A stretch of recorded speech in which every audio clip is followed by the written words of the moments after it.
নমস্কার। দেখো, আমি আজকে ধনে পাতার বড়া তৈরি করব। এর জন্যে অনেকটাই ধনে পাতা নিয়েছি, দুটো বড় বড় পেঁয়াজ কুচি করে নিয়েছি, দুটো কাঁচা লঙ্কা, 8-10টা রসুন, আর অনেকটাই তোমার আদা গ্রেট করে নিয়েছি। আর দিয়ে দেবো এর মধ্যে হাফ বাটি বেসন। লাগলে যদি মনে হয় যে আর একটু লাগবে তাহলে দেবো। দিয়ে দিলাম অল্প একটুখানি। দেখো, পরিমাণ বুঝে নুন দিয়ে দেবো, হলুদ দিয়ে দিলাম, জিরে গুঁড়ো অল্প একটুখানি, ধনে গুঁড়ো, ধনে গুঁড়ো দিলাম, একটু লঙ্কা গুঁড়ো, কালো জিরে, গোটা জিরে, পোস্ত দিয়ে দেবো, অল্প একটু তেল,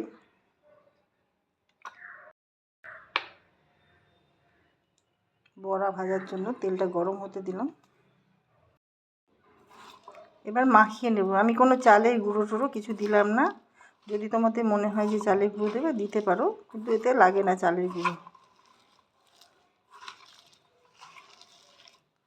এইভাবে আমি মেখে নেব।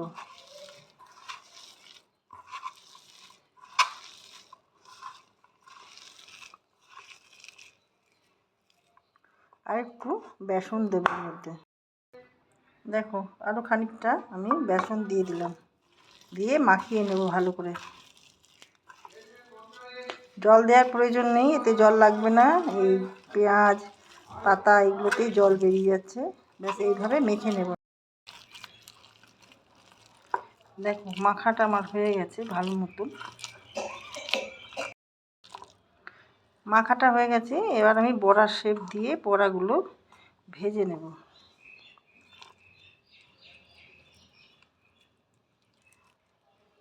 তেলটা গরম হয়ে গেছে। এটা সন্ধেবেলায় চায়ের সাথে ভীষণ ভালো লাগে। চায়ের সাথে যদি এই পকোড়াটা বানিয়ে নাও,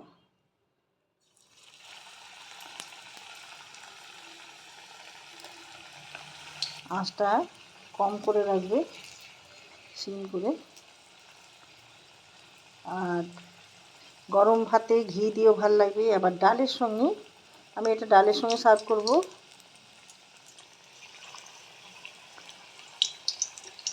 এইভাবে সব বড়াগুলো আমি দিয়ে দেবো।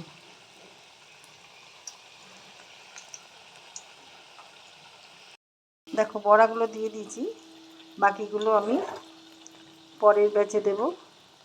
এইভাবে বড়াগুলো আমি ভেজে নেব। দেখো, এবার বড়াগুলো আমি উল্টে দেব।